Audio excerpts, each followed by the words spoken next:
The Lost Prince of Indraprastha. Episode 1. The Rise of Veeryan. In the mighty kingdom of Indraprastha, the people celebrated like never before. The streets were alive with joy. Lanterns lit up the night sky, drums echoed through the land, and cheers filled the air. Why? Because a miracle had been born. The first son of King Abhimanyu Aryan and Queen Uttara Aryan had arrived, Prince Parikshit.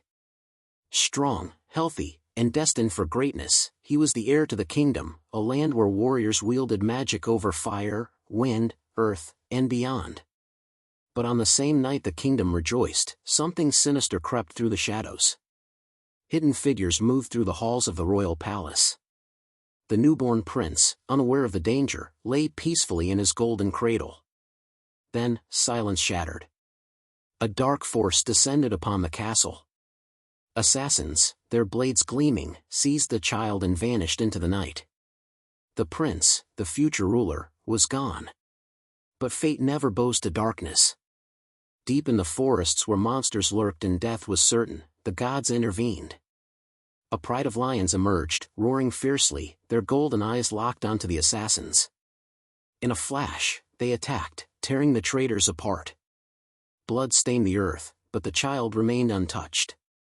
Then, from the skies, the great eagle Garuda appeared, his mighty wings slicing through the air. He swooped down, gripping the baby in his claws and carrying him away, to safety, to a new life, to a destiny unknown. Meanwhile, in the castle, devastation spread. The halls of Indraprastha echoed with sorrow, King Abhimanyu was consumed with grief, and Queen Uttara's cries filled the air. Ministers, nobles, and warriors trembled in disbelief, as the great general, Senapati, raged at the royal guards for their failure. The kingdom was sealed, borders closed, and search parties sent across every land, but the prince's trail had disappeared like a whisper in the wind.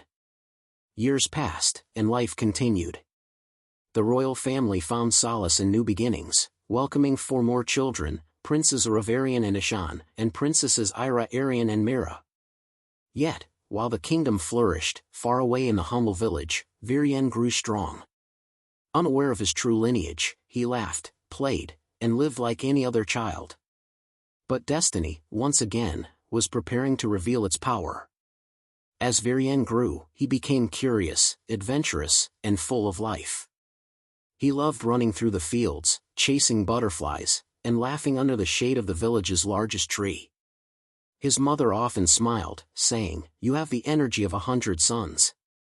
By the time he was 5, he had already made friends.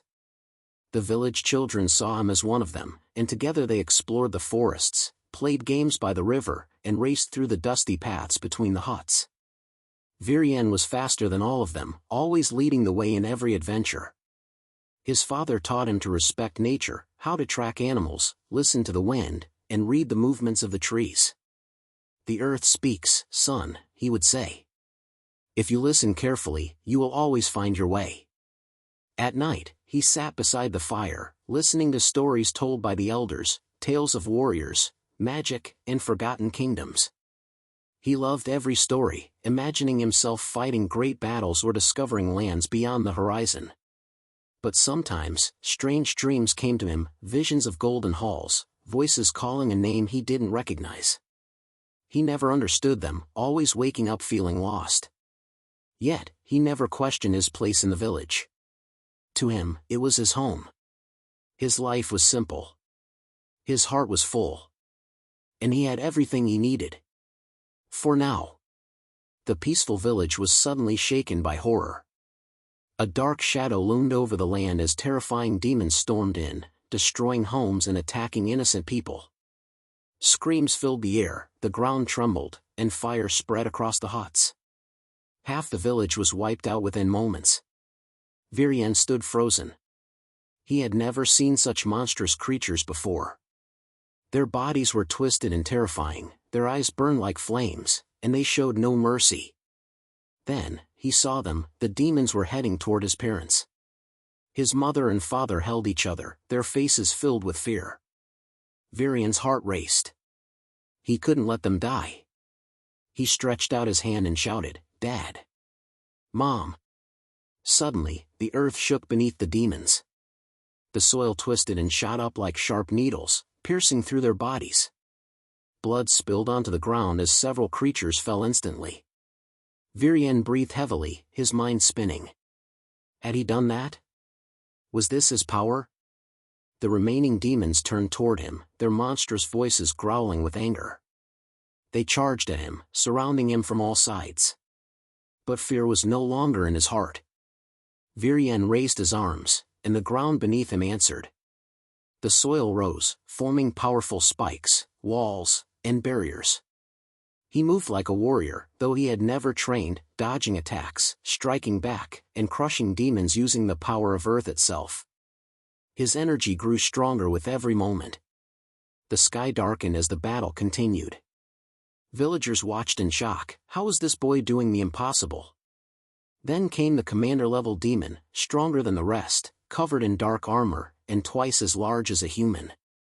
He roared, his deep voice shaking the trees, and leaped toward Veeryan. Veeryan stood his ground. He closed his fists, concentrating all his power. The earth rose in front of him, forming a massive wall. But the commander smashed through it, his strength overpowering the defense. For a moment, Veeryan felt weak. The demon was too strong.